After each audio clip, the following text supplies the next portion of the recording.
Welcome to the Connect Your Health to Life coaching podcast. I'm your host, Seth Lusk. I'm a master certified self-image coach and empowered health coach with a decade-long background working in the health and wellness industry. If you're anything like me or the clients that I work with, then you're probably struggling with body image, self-image, or confidence issues. You're probably also trying to figure out why it is that you have these amazing desires for living your healthiest and most fulfilling life, but you can't seem to create consistent actions in your life to reflect those desires. So join me as we dive in deep on what it means to live a fulfilled and authentic life. We're going to look from the perspective of an empowered mindset and uncover reasons why you might be what's holding yourself back from living your most fulfilling life. I'm going to break through some of the biggest illusions and myths that we've all been taught to believe along the way. And I'm so excited to have you with me on this journey. So my only question for you is, are you ready to start living your most authentic and fulfilling life once and for all? Then let's get started, shall we?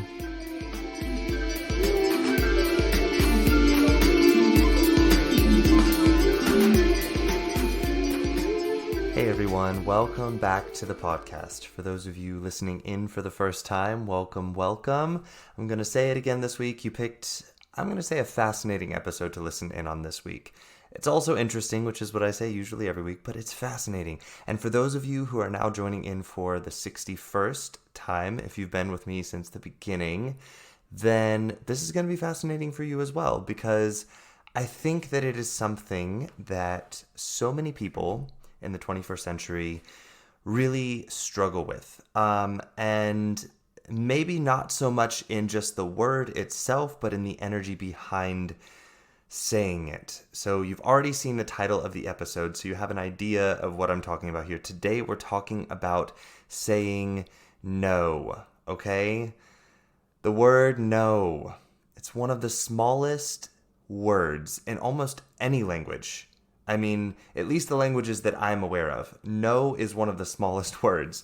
I'm talking about in Spanish, in English, in German, in French, in Italian. These are the languages that I know. Portuguese. The languages that I know that no is a very small word in. And yet, it's one of the most powerful words in any language that we can use.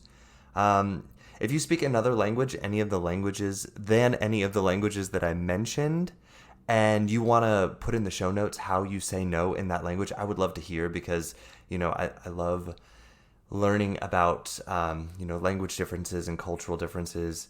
I'm originally from the USA, so I natively speak English. I'm sure you can tell that from the podcast, but I live in Switzerland, and the part of Switzerland that I live in is a predominantly German-speaking part. But I'm fascinated by the fact that Switzerland is a very multilingual country.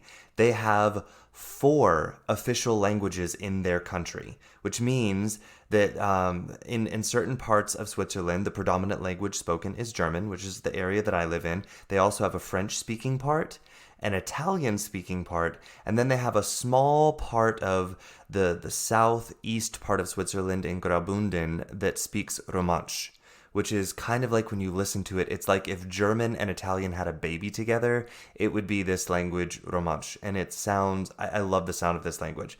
So I'm always fascinated when I go to different parts of Switzerland or to some of the surrounding countries of Switzerland and see how the language that they use also affects their culture, the way they see the world, the way they approach it. So language is such a powerful tool, my friends. And I know that we tend to overlook it, and we tend to overlook the words that we use and the sentences that we say on a daily basis. But my friends, the words that we are subconsciously and consciously choosing in our language when we speak have a massive impact on how we see the world around us. So I know you all may be thinking, why is it so important that we talk about the word no? And you've probably thought in previous episodes, why is it so important that I pay attention to not using words like should or shouldn't or have to or must? Why is it so important that we pay attention to these words? Today, we're focusing on the word no. The word no is how we truly express what we do not want. It's how we express what we are not okay with. We use it to express boundaries that are physical, emotional, and spiritual. No is how we express dissent. And I'm reading a book currently on this topic, and I find it to be so fascinating. I'm learning about how majority mindsets influence us, but also how minority mindsets influence us, and how the sort of way in which each of these mindsets influence us is completely different. But that the power of dissent is so important in the world today, because when we get into these majority mindsets, we stop thinking. We just assume to know the truth, and that the truth is just understood, and we stop observing other possibilities. And dissent allows for us to remember, wait, there is a possibility of other possibilities being out there. And right now we're just blindly following this way of doing things because this is how everyone seems to be doing it, because it's the majority. We can talk about this when it comes to constructs of time, of money, of finance, of social structures such as community.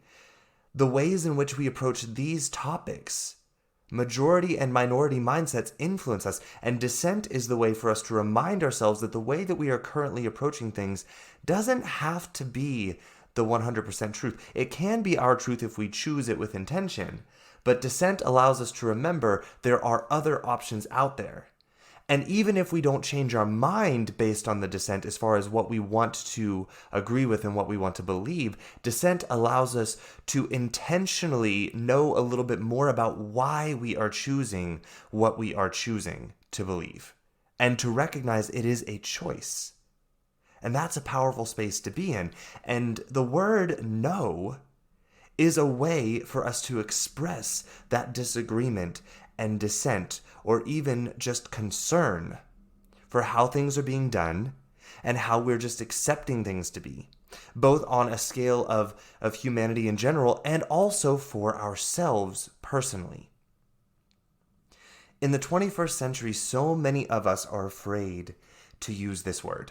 We might even practice using it, but then we back down the moment that the use of this word is even slightly challenged by another person. Or when we say no and then we explain ourselves, and then the other person uses their belief and their logic and their side of the view in order to try and persuade us to change our view on why we're saying no, because we've given them an explanation.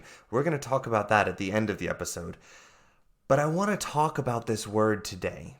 I want to talk about this tiny word with so much power, and why it is so important for us to take our authenticity and our power back by using this word from a space and an energy of abundance, love, truth, and empowerment, instead of seeing it as a word that we use from a space of scarcity, of lack, of lose-lose or lose-win mentalities or win-lose mentalities.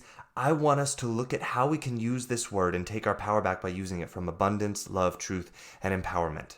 I also want to talk about some of the fears, the most common fears that we have surrounding the use of this word, and why we have those fears, and why these fears are an illusion for us, and how we can begin to sort of see through those illusions and lean into the fear and begin using the word from an empowered space. So let's start off by looking at where some of this resistance to using the word no, where does it come from? Where does this fear come from, this resistance to using the word? A lot of the resistance comes from various ways in which we are worrying about other people's opinions of us. Number one, it has to do with people pleasing. What is so interesting here is that people will say yes when they mean no because of their desire to people please. And for those of you who don't know what people pleasing is, it's this belief that our actions, our beliefs in us, we are here to make other people happy about us and to like us and to love us and to explain ourselves to them and to please other people, that is what we are here for. But here's the thing, when we say yes, when we actually mean no, no one is actually truly pleased. Let me explain a little bit here. So the person that is saying yes when they mean no, first of all, is not pleased. because they are living in this now dishonest circumstance that they have created by not speaking their truth. But it doesn't stop there. The other person who was told yes when the true answer was actually a no, they're also not pleased. They might believe that they are for a period of time, and you may even believe that you have pleased them for a period of time. But these dishonest yeses come at a cost for people who receive them. And we're going to talk in depth about this in the podcast at various times. So for now, how I want to explain this is, as I said just a minute ago, when we say yes, when we actually mean no, we put ourselves in these dishonest, inauthentic positions in life. Our body feels that. It is internally violent, my friends. I know that sounds like a drastic word, but it is so true. When we say yes, when we mean no, and we stifle our truth instead of fully communicating it, we are being internally violent with ourselves. And this causes a lot of very low vibrating energy to be flowing through our body. It feels heavy. It feels draining of our energy to live in that space. So when we do this, we also start to create thoughts and beliefs about the other person that we said yes to when we mean no, because we're now living from this space of dishonesty and disempowerment and emotional irresponsibility. And we may even start believing that we cannot be honest with this other person. Maybe we start to believe that the other person is toxic to us because they make us do things that we don't want to do. And then we may start feeling resentful towards the other person because we unrealistically expect that the other person should know. They should know what we would not want to do, and that we wouldn't want to do this thing, and that therefore they should not ask us about it. There are so many thoughts and beliefs that can arise from circumstances like this, where we say yes when we truly mean no, and we start believing these very toxic beliefs about ourselves and the other person that seep out into that relationship between us and this other person. All of this puts a wedge of dishonesty between us and the person who we gave the dishonest yes to. And this means that the other person now has to, well, they don't have to, but they pay a price of emotional and physical distancing and judgment and alienation in their relationship with the person who gave the dishonest yes. And this is felt by both people. Whether it is ever spoken about or not, it is noticed and felt. I have seen people say yes when they mean no, and then trash talk the person that they said yes to out of resentment because of the fact that they said yes when they meant no. And then they will go about trash talking the person that they said yes to. And my friends, no one is pleased in this situation. So I want you to all begin to see this here, okay? Even if you are doing this act in a people-pleasing nature, which is, doing it from a people-pleasing nature is destructive in and of itself. And if you don't know what I'm talking about, go back and listen to my previous episodes where I talk about people-pleasing. This is destructive in and of itself.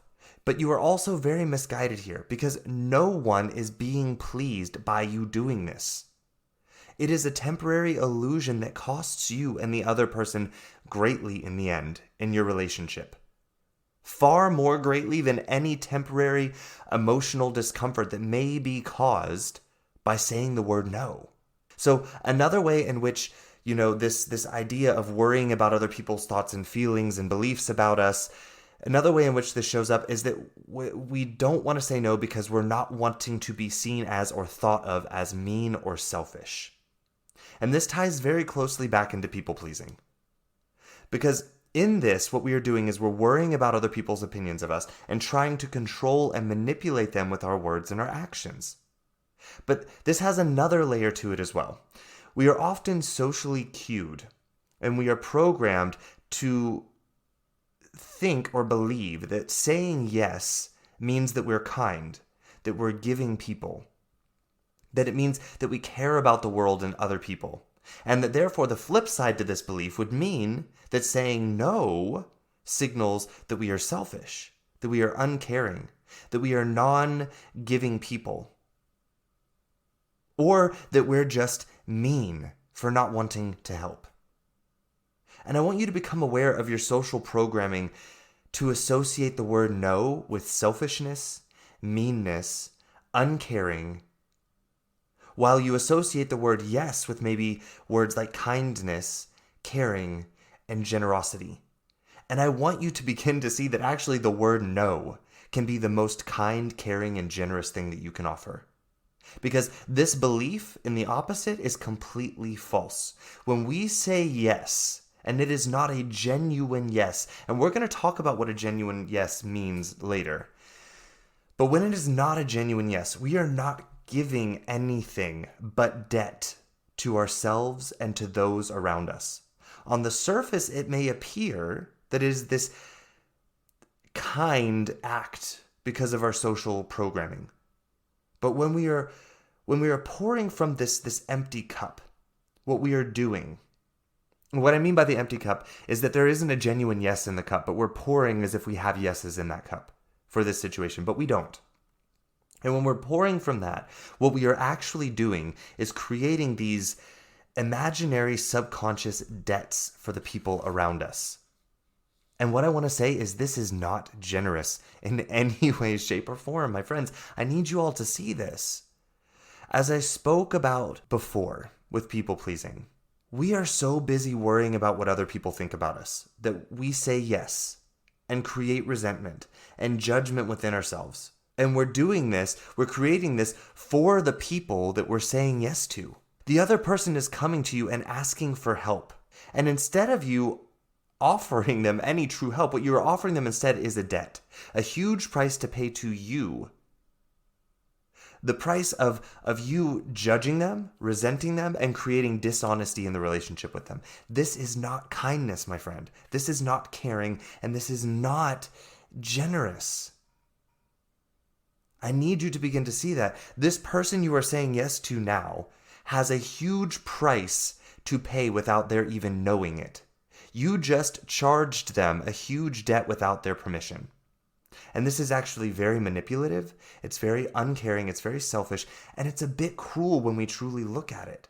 And here's what I want to say. I'm not saying that if you're doing this that you are a bad person. People that do this are not bad people. We have been socially programmed to do this. We think that we're doing it with good intentions. We think that we're doing it to be good and kind and caring. But what it truly is selfish, uncaring, and narcissistic. My friends, I know a lot of you believe that narcissism is something that only a few people struggle with, but our society in general is a very narcissistic society.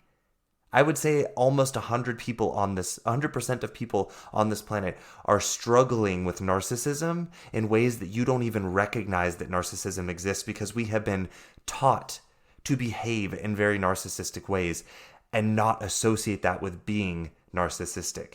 This is a way in which we behave in a very narcissistic way. Saying yes when we mean no is narcissism. And we do it thinking that we're quote unquote playing nice and being the kind person. I get that. And I don't want you to think that you aren't a kind person or that you aren't nice. You are. But what you are doing is not a nice or kind behavior. Because what we are really doing when we do this is we are serving up huge piles of dishonesty and relationship debt to the people around us. And we do it with a fake smile on our face. We really want to begin to see the truth here. If you are wanting to act in a way that is truly kind and generous, then saying no, sometimes that is truly the kindest action that you want to take. Now, there is an option here where we can say no and also say, but can I help in another way that would be more of a genuine yes for me? Maybe there is another way that you can help. For instance, someone asks you to come help baking cookies for a bake sale, and that's a genuine no for you. You hate baking, you don't want to bake, you don't have the time for it, it's a no for you. But maybe another way that you could help is being the person that goes to the store and buys all of the ingredients and brings it to the baking event and saves another person time or money.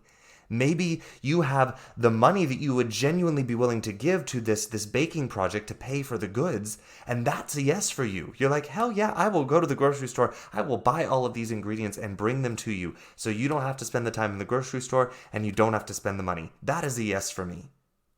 But coming and spending 5 hours On a Saturday, that's a no for me. I have other things that are important for me to do on Saturday, and while I want to help you here, those are my yes, this is my no here. So here's what I can do to help. But here's the thing, if you never express your genuine no, then you'll also never get the opportunity to hear and see the genuine yeses, the things you could actually do that would be a genuine yes for you. The other aspect of this is here. When we give by saying yes when we mean no, we're not giving in the truest sense, because there is a price tag attached to the giving. Not just the price tag of less honesty in the relationship or resentment, but there's also this price tag of expectation. So Stephen Covey talks about this concept in his book, The 7 Habits of Highly Effective People, and I love the book. Read the book if you have the opportunity. I sort of held on to the book and didn't read it for so long, and then I read it, and it's a great book. And while I don't agree with all of the ways in which he uses his concepts in the book, but his concepts are great. There's so much truth for it. And I think when you approach it from your own authentic way, you will find your authentic truth through that book. So there are some authentic truths in this for me and what I want to express here. You see, he looks at relationships as being like bank accounts. We are either making deposits or we are making withdrawals or debts in the relationship. And when the account becomes overdrawn, then there is dysfunction in the relationship. Resentment, distrust, mistrust, those all start to seep in. And one or both people in the relationship begin to feel like this relationship is too costly. And I bring this up because there is another side to this. Oftentimes in our relationships, with friends or with colleagues or even with romantic relationships, when they ask us to do something, and it's actually a no for us, but we aren't truthful, and so we say yes. What we do when we do this is we fill out this imaginary withdrawal slip in our subconscious for the other person, and we deduct it from their account in the relationship. And then we form this expectation that the other person is going to make a deposit of the same amount back into the account to make up for it. But this is problematic here for 2 reasons, okay? There are 2 reasons here why this is hugely problematic. One is that the other person was not actually informed that a withdrawal was taking place. Maybe they think that you genuinely want to help and that this is actually a deposit in the relationship because this is a way for you to collaborate with each other and become closer through the experience and work together on a common yes. So unknown to them, they've just taken out a withdrawal in the relationship account with you. And this can lead to some serious dysfunction and resentment and confusion in the relationship. Some serious communication flaws in the relationship. But there's a part 2 to this. The second part is that not only have they unknowingly taken out a withdrawal, but you are the one who determined the value of that withdrawal without them knowing. So even if they thought, maybe this is a withdrawal and I'll repay them for it, they also have no idea what the price was for you, what the expectation of the repayment will be. They do not know how much this withdrawal is a cost for you because you never told them. So maybe you gave them this non-genuine yes to the bake sale and you expected that in return they help you with your next fundraiser. But the person you said yes to thought that it was just given that a thank you was enough, or a thank you card would be enough. Or maybe give you some cookies from the bake sale would be enough to pay the withdrawal. And they may not even know that the withdrawal exists. But if they do recognize it, and you have not spoken your truth about the extent of the withdrawal, this person is now living with a debt that they're not even aware of with you. And you will go about subconsciously finding ways to make them pay for it. And I don't mean to say this is because you're evil or bad or wrong. This is just what we do when we give these dishonest yeses. And we're not taught to recognize that we're doing this. But we are. And it is a very narcissistic behavior, but we can't stop doing it until we first see that we are doing it and why we are doing it. So when we do this, the other person is now living with this debt that they are not aware of. And you will subconsciously go about trying to make them pay for that debt, either by avoiding them when they're wanting help, or just in general, you may start distancing yourself from the relationship. Maybe in hopes that this will make them feel some sort of rejection or disconnection, and that therefore this might manipulate them into coming back to you and trying to give to you in a way to repay that debt without them even knowing that that's what they're doing. And again, I want to express this isn't because we are bad people. It comes from this broken model of what we believe giving and generosity actually are. And that these models that we have been taught to believe about what giving and generosity are, they're broken and full of manipulation and dishonesty. My friends, we are all doing this, and we've been doing this. We've been taught to do this. And what I want to teach you all now is to start seeing that you're doing it and how it's destructive in your relationships. Okay, so the next way in which worrying about how other people are going to think about us, how that sort of causes a lot of people to resist using the word no, is that they'll say that they value other people's needs. Now, I'm not saying here, I'm not here to say that we should not see other people as having needs that are important. This is not at all what I'm saying here or what I want you to take from this. So please be clear on that. But there comes a point which we all cross over so quickly where we end up taking responsibility onto ourselves of the other person's needs. It's no longer us valuing the other person's needs. It is us taking on the responsibility of them. And when we do so at the expense of our own needs being met. When we do this, we create very dysfunctional relationship patterns. One of the relationship patterns is emotional manipulation. When we try to meet other people's needs in order for them to feel better, or in order for them to feel a certain way that we wish for them to feel, that's emotional manipulation. And again, don't get me wrong. I want people to feel joyful, fulfilled, and empowered in their life, but I also recognize, guess what? I cannot make anyone feel that way. The other person will want to feel that way, and when they want to feel that way, I can guide a person into how they can create those feelings for themselves, but I cannot give them the feeling or make them feel it or even make them want to feel it. So in situations where we put another person's emotional experience within our realm of responsibility because we're quote unquote valuing their needs, we have now entered into this realm of emotional manipulation. And my friends, this is dangerous and toxic territory for anybody's relationship, okay? Not only is it, so we're not allowing the person to have their full emotional experience and process through it. And this creates dysfunction in both people that are engaged in the behavior as well as in the relationship between those two people. So there is dysfunction in both people individually and in the relationship. My friends, it is not healthy. And I get that many of you are doing this with great intentions. I know you are not bad people for doing this, but I want you to begin to see the illusion here and how this behavior is not getting you or the person that you think you're helping. It's not getting either of you what you are truly wanting in the end. And I want you to begin to release the responsibility of other people's emotional experience back to them. Here's the crazy part about that. When you're releasing it, it was never yours to begin with. You never had it in the first place.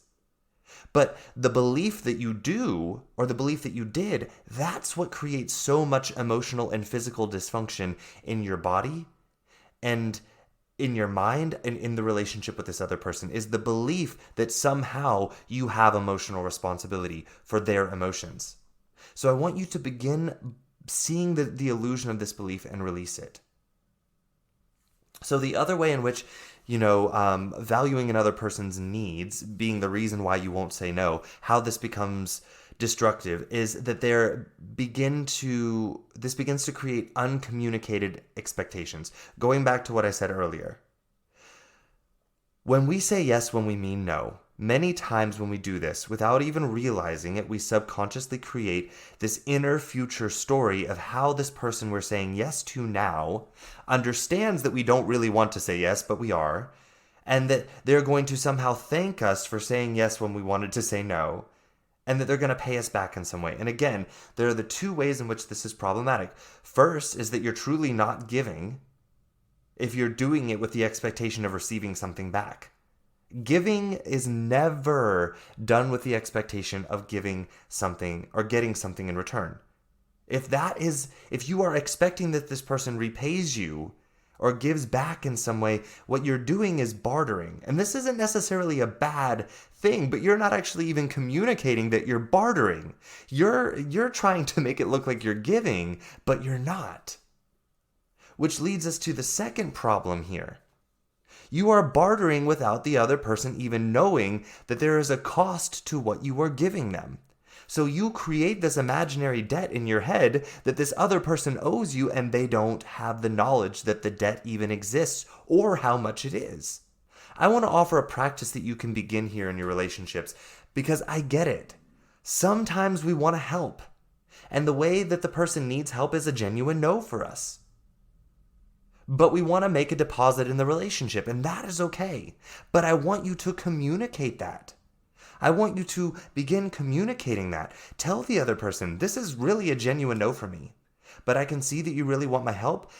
So, and I want to contribute to this relationship. I want to deposit into this relationship. So if I do this for you, are you willing to do something for me in return? Because I don't want to feel resentful about the fact that I'm helping you in a way that I don't truly want to help. Or communicate that you will be expecting something in return because you're not just doing this because you want to or because you're giving. Be clear about that. That's not a bad thing to say. What is toxic is not to say that. To let the other person think that you're giving when in reality you're bartering. You're creating a debt for them, and they don't even know it. So let the other person know that you are not genuinely wanting to do this activity. This allows the other person the opportunity to make the decision to take on this relationship debt with you, in which they will offer you thanks for your energy in the task that you're offering for them, and they will do this at a later time. Let them have the opportunity to choose to take part in that relationship debt. This is a healthy way to build trust in a relationship. It also gives the other person the opportunity to say, actually, if this isn't a genuine want for you, then that's okay. I have other people that I can ask. And a lot of times, my friends, we say yes to people when it's a genuine no, and they had other people that they could have asked that it would have been a genuine yes, but they never asked them because you said yes, and they thought it was a genuine yes for you.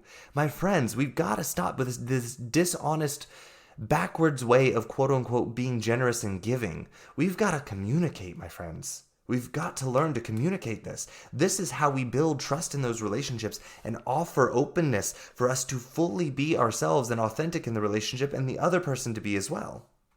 Maybe you two negotiate a way that is agreeable for you and for them, in which you would see this debt and a way to repay it, in a way that both you're willing to go into the debt and that the other person is willing to go into the debt with you and repay it. Do you see what I'm saying here? Offer the other person their human experience and offer them their emotional power to make that decision with you. Communicate here, my friends. Sometimes also just a no is the best answer. And then other times, a negotiation of truth. A want matching can lead to such a strong, trusting relationship between two people. But what I will tell you that does not lead to strong trust between two people is dishonest yeses. Okay, so another way in which, valuing another person's needs, especially over your own or when you take on the responsibility of their needs, another way this is destructive is it creates codependency. Okay, so when another person's needs, when we become responsible for them, you have just created a relationship of codependency. When people begin to teach each other in a relationship to depend on each other to meet each other's needs and not meet their own, that is a codependent relationship, which means that both people in the relationship feel completely disempowered to meet their own needs, and the other person becomes their source of them having their needs met. And what I want to say here is maybe for a temporary period of time this feels feasible, but it's not the reality, and it's not sustainable. There will be periods of time in which we need all of our energy to meet our own needs, and we don't have any energy left to give. Or times in which a person doesn't have the ability to even know how to help a person to meet that need.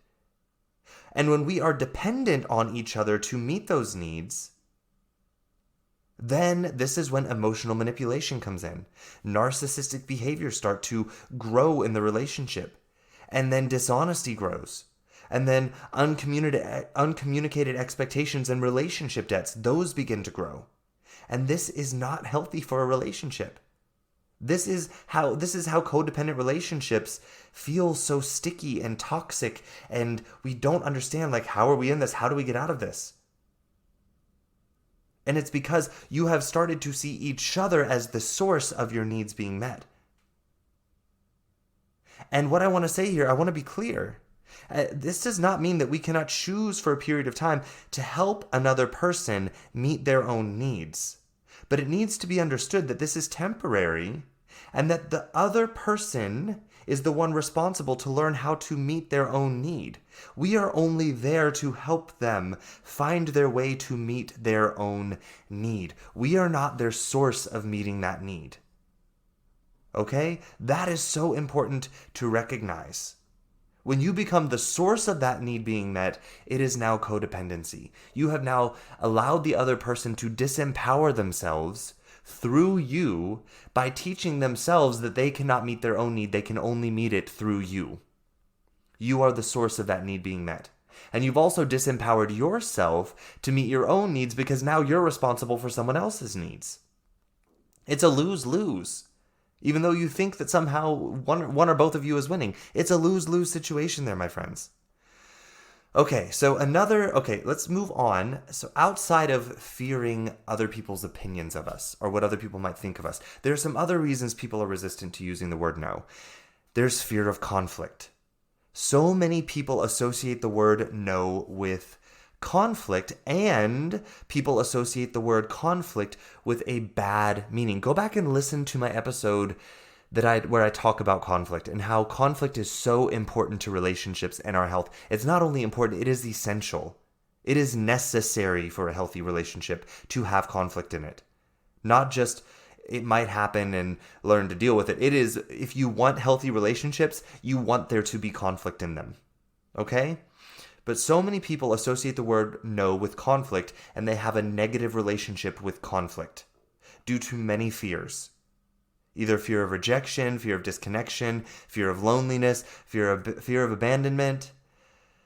And many of these fears, they stem from past experience that we have with the word no or with conflict. And we have these stories and these stored memories about our relationship with those words. Which brings me to another reason why so many people are resistant to use the word no. And that is our past experience of using the word no. Many times people get into these cycles of saying yes to too many things that are not a true yes for them. And in order to accommodate all of these yes answers, there is typically a genuine yes of ours that ends up being neglected and that we are saying no to. So we may say no to ourselves over and over in order to be able to say yes to something that we don't really want to be doing.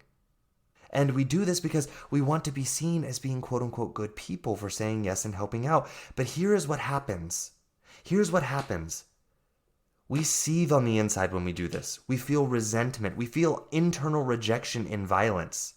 It destroys the relationship with ourselves, and it destroys the relationship with the people that we say yes to when we mean no. But it also destroys some other relationships. Because we also destroy the relationships to the people that we end up saying no to when we want to say yes. And I'm talking about ourselves and some of the people that we are in closest relationships to. And I've seen this happen over and over again. I've seen it happen several times in my marriage, and we had to course correct. We didn't have to, but we chose to course correct and recognize that it was happening. When we say yes too many times, when we mean no, we end up destroying some of our closest relationships because we end up saying no in some of those relationships where we want to say yes. You see, in some of our closest relationships, we've given ourselves finally full permission to be ourselves. We feel more freedom in those relationships. We feel more security. We feel like we are allowed to be more ourselves there because we've given ourselves that. We think the relationship is giving it to us, but we have actually given ourselves permission to feel free there. So in those relationships, a lot of times we also feel more liberty to say no. because we assume that the other person just gets us and they're not going anywhere because we're allowed to be truly ourselves, right? But so often, what we do is we use that built-up energy of resentment and wanting to stand up for ourselves, to speak our truth that we're not giving to other people, and we let it explode all over our close relationships. And we say no to things that would be actually a genuine yes for us if we weren't overwhelmed with the staggering number of non-genuine yeses that we have out there that we've already given to people in other relationships that are not so close to us. What this leads to over time is this feeling of alienation in those close relationships. We start to push those people away from us in order to accommodate all of the non-genuine yeses that we're giving in our life. And then the people closest to us, they start to feel that. They start to notice. They start to notice you rejecting at the expense of saying yes to other people who are not so close. Think of how many times you may have said no to a significant other's request to do something that would be fun or spontaneous or romantic together, something that maybe you two both used to really enjoy doing together, but you said no because you were too exhausted from all the commitments that you've made in your life. You feel resentful for everyone wanting so much of your time, and you're not taking responsibility for how you give out that time. So you feel like everyone's just taking your time from you, and you're not seeing that you're giving it out there, and that therefore you feel overwhelmed and exhausted from making too many non-genuine commitments. So you feel resentful. And so you say no to the one person that you feel most secure with your significant others. Maybe it's a child or a sibling or a relative, a parent, a best friend. We say no to the people that we would actually want to be saying yes to the things that we would want to be doing with them. If only we could learn to say no when we actually mean no to the other people, so we would have the time to say yes to them. And this leads to relationships that we felt secure in becoming strained and alienating and falling apart. And the other people in these relationships with us may start to see maybe they don't know us as well as they thought they did. And they start to distance themselves. Because they're like, this person is just always saying no to me now. They don't ever want to spend time with me. They don't ever want to do the things that we used to find fun together. And so they start backing away. And so you, in this, how does this have to do with saying no? And what the whole point that I'm wanting to make here of that our past experience of no can lead to resistance to using the word no. Because when we have been in a situation like this, where we have done this in close relationships, and then the other person backed away because they felt alienated, and they felt like they didn't know you anymore and didn't know how to please you, didn't know how to be in a relationship with you, you will start associating using the word no with meaning people leave me and I hurt people. When I say no, people leave me and I hurt people. But the truth is this, my friends, I need you to see this here. If you have that belief, saying yes too many times when you meant no, and therefore alienating the people who you would normally say yes to when they suggest doing things with you that you would normally love doing with them, this is what caused the relationship to crumble. It was not saying no. It was actually caused by you giving too many non-genuine yeses, and therefore giving the ones closest to you the non-genuine no's. For every non-genuine yes that we give, we also have to give a non-genuine no. Do you realize that? Non-genuine yeses come at a cost for the person we give the yes to, but they come at a high cost for us too, because then we have to give non-genuine no's in our life where we want to say yes. And over time, the people closest to you begin to feel like they don't know you. And they don't know how to be with you because you just keep telling them no. And they will begin to distance themselves to avoid the constant no's that they're getting every time they ask you to do something that they thought you would want to do with them. So while immediately on the surface it looks like saying no to them was the culprit, it's actually not the no's. It's that the no's were non-genuine. The no's you were giving were not genuine, just like the yeses you were giving were not genuine. The no's you were giving were reactive, from a space of resentment and exhaustion because of too many non-genuine yeses. So the cause here, my friend, isn't the no. It wasn't a no, because it wasn't even a no that you were giving this person. You were giving them your pile of emotional, steaming resentment and exhaustion in the form of a non-genuine no, because of all of the non-genuine yeses. I need you to begin to see this. I know it's so hard to see sometimes. I know. But no does not hurt people. No does not cause people to leave. Okay? Giving too many non-genuine yeses, and then therefore giving non-genuine no's in the relationships closest to you, that's the culprit here. So I've given you all the reasons why here. A lot of people are resistant to saying no. So why is it that we want to say no? Why is it that it is so important to say no in our lives? So I've got a list of reasons here for you. Number one is that it builds respect in our relationships. When another person knows that when they come to you, that you are going to stand for what you truly believe in, that cultivates respect. That cultivates respect. That person knows. This person knows what they believe in, and they will stand for it. And maybe you guys don't have, the same beliefs, and you choose to not be as close to each other, but I guarantee you that person respects you because they know you will stand in your beliefs and you will speak your truth, and they will know where you stand at all points in time. There's no wondering, worrying about it. They know where you stand. So it builds respect in our relationships. Another thing it does, it establishes emotional responsibility in our relationships. This goes back to the codependency that I was talking about. When we say no, we allow the other person to also have reflected to them their freedom to be their authentic selves, and also their power back to meet their own needs and take care of their own emotions. So we cultivate emotional responsibility, our emotional responsibility for ourselves, and we allow the other person to see, as we are taking emotional responsibility for ourselves, that they have the power to do the same in that relationship. We restore empowerment in that relationship through emotional responsibility. Another way is that it builds trust. This goes back to the respect in the relationship. People can trust us more if they know we're going to tell them the truth. I don't want to do this. I'm sorry, I don't. It's a no for me. Now, I will help you with this if you're willing to do this for me.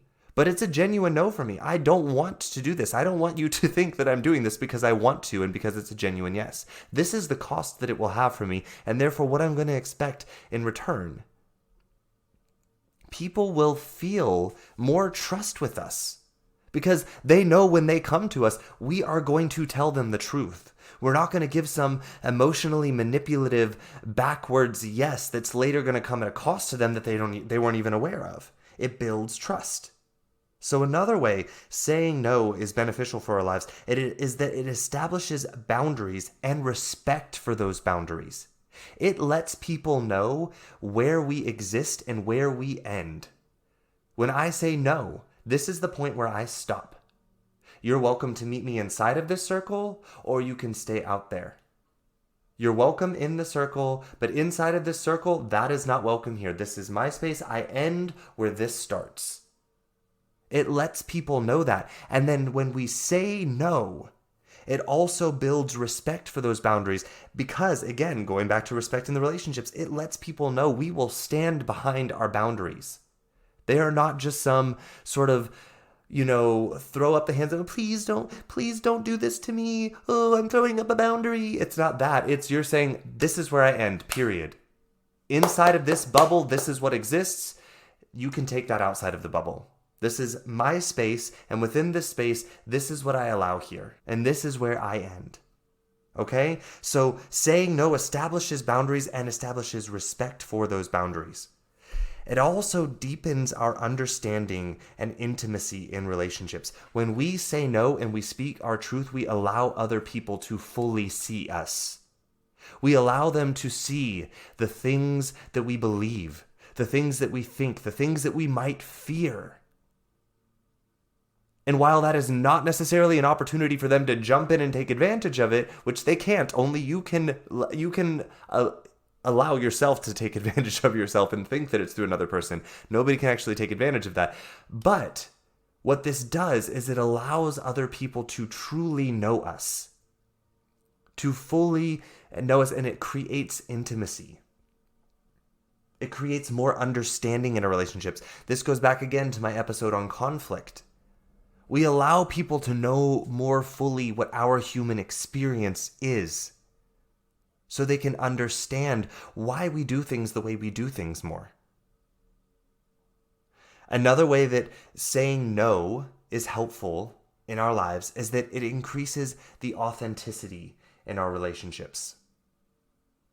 It increases the authenticity, the genuineness in our relationships. When we know when to say no, when it's a genuine no and we do it, what we do is we end up with people that we are in relationships with us that truly want to be in these relationships. They're not just in it because of this emotional manipulation and this toxic version of giving that's really not giving. It's more like bartering without letting the other person know the cost. These people aren't in the relationship to manipulate. They're in the relationship because they fully see us and they say, hell yeah, I want to get to know you. I want to be in a relationship with you. And all of the things that you like and you dislike and you believe and you don't believe. I want to get to know all of that. I want to know your experience as a human, and I want to be connected to you as a being as well as you're human.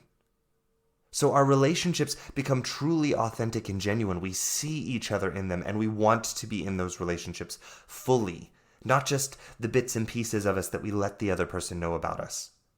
The last way in which saying no helps us is that we get to give more genuine yeses to the things we really want more of in our life. When we give authentic no's, we get to give authentic yeses. When we are giving inauthentic yeses, like I said, it comes at a high price, and one of those prices is that we will end up having to give inauthentic no's in our life in places where we would authentically want to say yes. So when we say no, when we mean no, we open up our lives to more genuine yes opportunities. I know we think that saying no closes opportunity, but saying no opens up the opportunity in our life for more space for authentic yeses. So, I know some of you out there are like, okay, so I get it. Saying no is important. But what do I do? Because I get it, you're struggling with this. It's scary. I know. Trust me, I'm laughing because I've been there before. I'm laughing because I have the human experience too. I know what it's like, and I'm laughing at myself because I look back at all of the times that I would say yes in a panic when I didn't mean it. And how it's brought me to this space where I am today, where I fully understand why I was doing that and what I was trying to accomplish. And I laugh because I was doing it in such a misguided way, and I now know how to create those things that I genuinely wanted in a way that truly works. So I get it. So let me give you a few things that you can begin practicing. Begin practicing if you're wanting to start using the power of no in your life, okay? First of all, and it's going to sound like a broken record if you've listened to my podcast for 61 episodes now. Know your purpose and your mission, my friends. You cannot say genuine no's if you do not know what you want to genuinely say yes to in this life. It's the truth. If you don't have a path that you know that you want to be on, and you know why you want to be on it, then any persuasive path will pull you down it. You won't know when to say no because you don't know what you want to say yes to. And if you don't know what you want to say yes to, then you'll just say yes to everything, even if it's actually a genuine no. And sometimes you won't even be aware that it's a genuine no because you don't even know what your genuine yeses are. Know your purpose and your mission, my friends. Know it, and know it intimately. You are worth that. You are worth that, and that is such an invaluable piece of knowing that you can have. And I know that some of you are like, oh yeah, but it's all about taking action, and we got to do the action, we got to create, we got to make money, we got to look successful, have the things. No, okay? Those things will be byproducts later on that can come in life once you know your purpose and you show up as the badass that you are in your life, unstoppably creating it. When you know where your genuine yeses are, and therefore you know when to say genuinely no. Okay? So, know your purpose. Stop trying to skip over that. I can't say it enough times. Listen to me. Okay, so the next thing you're going to want to begin doing is that you will want to begin examining the situations in which you feel uncomfortable saying no. Okay? And what I mean by examining it is I want you to become curious about it and start asking questions. First of all, I want you to examine, is it in certain scenarios? What are those types of scenarios? Can you describe those certain types of scenarios? Get really familiar with that and be able to answer that for yourself. What are the scenarios in which you feel uncomfortable saying no? And why? Why is that uncomfortable? Is it certain types of relationships in which you feel uncomfortable saying no? Be that romantic, be that colleagues, like work colleagues, professional, be that friendships, be that in your family. Is it certain types of relationships in which you feel uncomfortable saying no? Explore that. Why is that? Why is that? Do you have other relationships in which you feel comfortable saying yes? And what's the difference between those two relationships? What's the difference in the dynamics? Start exploring that. Is it with only specific people? Maybe not specific types of relationships. Maybe you feel comfortable saying no to all other members in your family, but there's this one member of your family that you don't feel comfortable saying no to. Or maybe you feel comfortable at work saying no to all of the other people you work with, but this one person. So what is it about that specific person? Examine that. Is it consistently with that person or that type of relationship, or is it only in certain circumstances within those relationships or with that specific person? I want you to begin to notice patterns here, my friend, and I want you to get curious about them. Okay? And when you get curious about them, once you notice the patterns, I want you to begin to ask some questions here about the patterns. So questions like, why does this feel uncomfortable for me? Question number 2, what am I afraid of happening? What is the worst case scenario here? Once you have answered that question, then I want you to ask, what is the need that I feel is not being met if I say no? What is the need that I fear not being met if the worst case scenario happens? And once you've answered that question, answer this question. Why am I feeling that this need is not being met? And then the next question is, what can I do to meet that need for me? Okay? So those are some really important questions to answer, my friends. The answers to these questions are going to open so many doors for you. Okay? Next question you can ask yourself is, does this person or do these certain types of relationships in which I'm afraid to say no remind me of someone else or another relationship, maybe from my childhood or early adulthood, before the age of 25, where I did not feel like I had the power to say no? Does this person or this relationship or these types of relationships in which you're afraid to say no remind you of someone else or another relationship from your childhood or teenage years or young adulthood? And then I want you to ask yourselves, I wonder what beliefs did I carry with me from that relationship? What beliefs did I carry that cause this to remind me of that? And that caused me to feel that now as an adult, I should not or cannot say no here? What beliefs did you carry from those relationships that this relationship is reminding you of that make you believe that you should not or cannot say no here? My friends, this is not about judgment. This is not because you're broken, weak, stupid, dumb, any of the words that you can use to describe yourself here in some sort of light that you feel negative about. These questions are to empower you. Get curious and lean in. Ask these questions to open up the truth for you, my friends. In that truth lies your power. This isn't about victimhood and disempowerment and feeling guilty or shameful. This is about seeing your truth that you've been hiding from yourself, in which all of your power lies there. Because when you can see why you're doing this, you get your power back to do something differently. Okay? So get curious, lean in, dig deeper, work with a coach to help you dive into this. Okay? A coach is going to help you know help you see questions to ask yourself where you're not asking yourself questions. Help you to lean into spots where you don't even see that there's room to lean in and you think that's just a wall. And your coach is going to be like, actually, there's a curtain there. Let's lean into that and look through because there's something there that we're hiding here. Coaches are going to help you do that, okay? And help you use this process in a way that pulls you forward into the empowered life that you want to be living. So work with the coach, my friends, all right? So another thing that you want to do in order to begin practicing saying no is release that idea of responsibility of other people's emotional experience. I know this can feel so hard for so many of you. I truly get it. I do. I can't express to you how much I truly get it. But I need you to see here. You are holding on to literally nothing. You are literally squeezing your fists, thinking you are grasping a hold of something that you actually don't even have in your hands. All you are holding on to is a belief. You're holding on and believing that your belief is true. that you are somehow responsible for this other person's emotions, and that this somehow allows for you to help them in some way and manage their emotions. But the truth is that in the end, you can't make this person feel anything. Only they can. So what you are holding on to is imaginary. You are using all of your energy to squeeze so tightly and hold on to something that you don't even actually have a hold on. You cannot get a hold on it. I promise you, it's not possible. The other person is always still a person, and they still have a brain, and they still have a spirit, they still have a being, and they still are able to have thoughts and beliefs.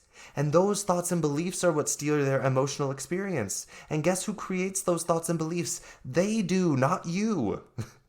I'm sorry, I need you to see this. Your control of their emotions is only an illusion.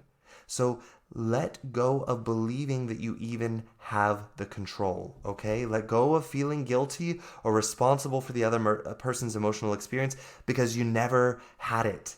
You don't need to feel guilty for letting go of it because you never had it to begin with, okay? So allow others to have their feelings. Even if you wish that they feel different things, that's okay that you wish that. Their emotional experience is their journey to healing. If they've been giving their emotional power away to you, even though you can never actually take it, that's crazy in and of itself, but it's true. They can give it to you, but you can't actually take it. They just believe that you have it. And so therefore, if they've been giving their emotional power away, their feelings of sadness, of anger, of resentment, when you stop this toxic relationship of emotional irresponsibility and feeling responsible for their emotions, they're going to have emotions, but that emotional experience is part of their journey to healing that emotional irresponsibility that they've allowed themselves to fall into. Let them have that, and you have yours. You can even feel sad about their emotional experience. That is okay. But feeling sad doesn't mean that you resist feeling sad by going in and trying to manage their emotions again.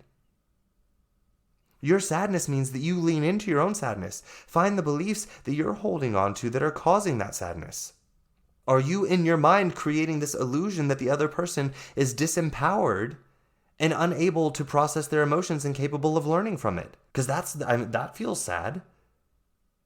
Are you believing that somehow they don't have a path forward into healing? This is where your path goes. Not trying to manage their emotional experience. It's into managing your thoughts about it. That's where your path is, not theirs, okay? So let them have their emotional experience. They already have it anyways, but I know you believe that you somehow have it too. So you releasing it isn't actually giving it back to them. It's literally you releasing your grip on something that you don't even have a grip on. So stop wasting the energy. Release it, okay?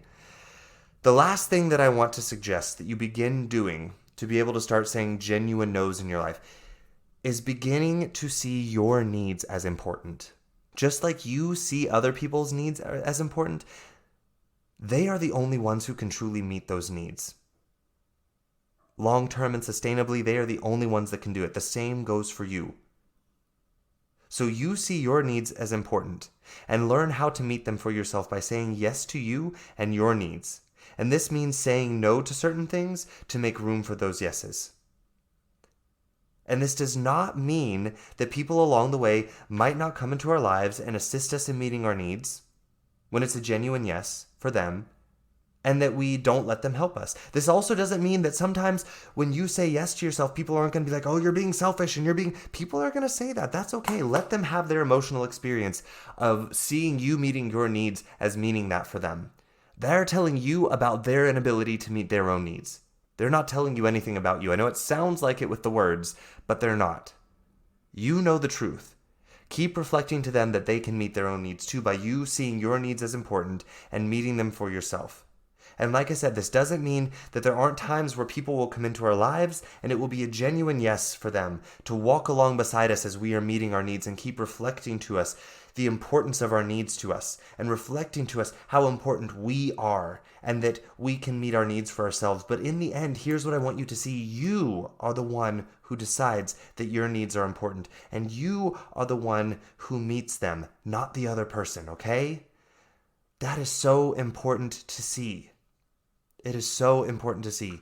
This is why sometimes in relationships we feel like our needs are being met more.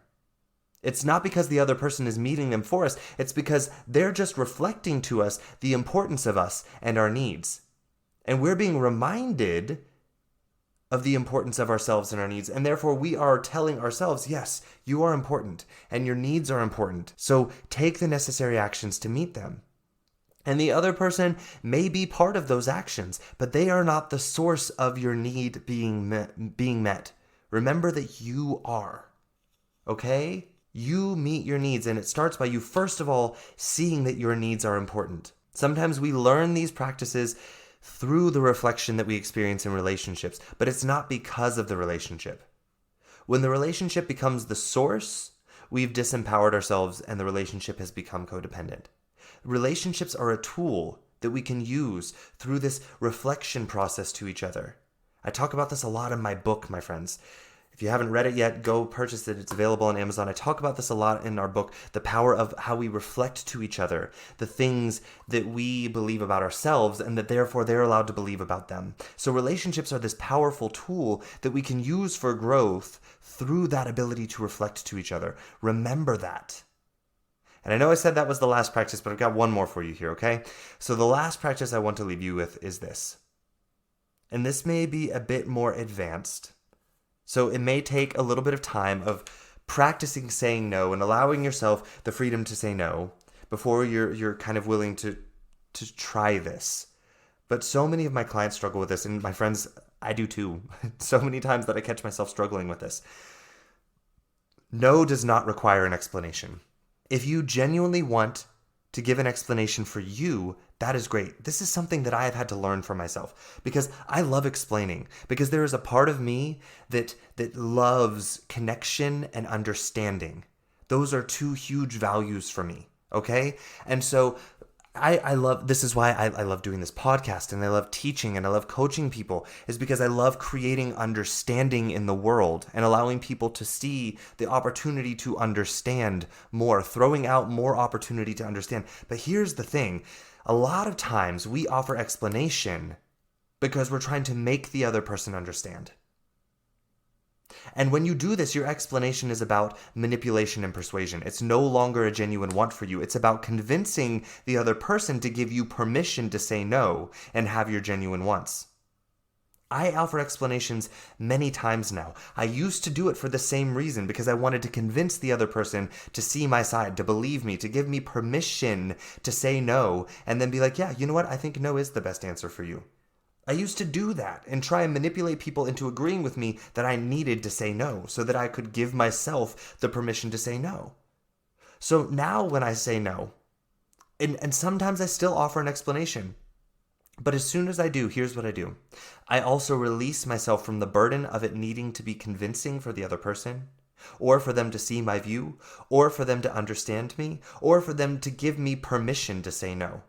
My explanation is for me, and a genuine want for me to put more opportunity out there for understanding. The other person does not have to understand or agree. And my explanation is not worthless or pointless if they don't.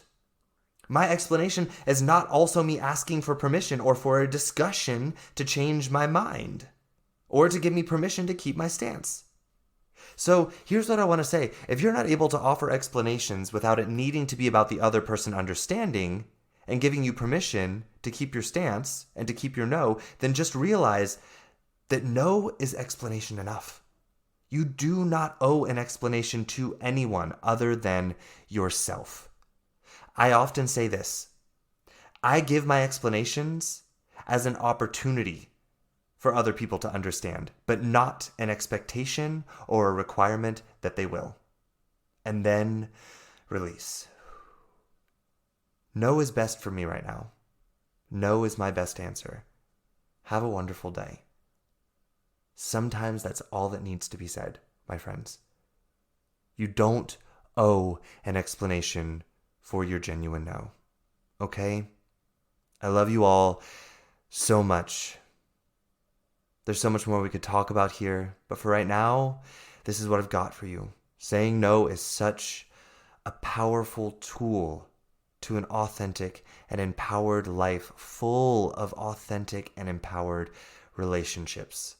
I hope you all begin using this tool in this empowered, compassionate, and loving way. I'm here to help anyone into that journey of learning how to use this tool in a way that is authentic for you, okay? Everyone has their own authentic way of doing this, and I can help you find your way, okay? So just reach out. My contact information is in the show notes, okay? Have a wonderfully empowered end to this week. I wish the end of your week and into next week that it be full of authentic no's so that you can give yourself that space of empowerment in your life for those authentic yeses. And until we meet again here next week, ciao.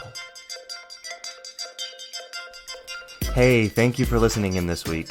I hope you enjoyed the content of this episode. If you did, please subscribe or follow this podcast to receive the newest episodes every week as I bring them to you here on the Connect Your Health to Life coaching channel. Ratings, reviews, and comments are always appreciated. These allow me to know more of what my listeners would like in the podcast and allow for more people who may be searching for a podcast just like this one to find the Connect Your Health to Life coaching channel. If you would like more information about me and the work that I do with my clients one-on-one, then please visit my website at www.slch.ch. Again, that is www.slch.ch. You can also find me on social media on Instagram at SethLusk_coaching. Again, that is SethLusk_coaching. And on Facebook in my free Facebook group community called A Healthy Life Connection. We would love to have you in the group, and it's only 3 membership questions that you have to answer to join, and again, it's entirely free. And if you need any further information or just want to say hello, feel free to send me an email directly at slusk.health@slch.ch. Again, that is slusk.health@slch.ch. Thank you again so much for listening, and I look forward to our next time together. Ciao.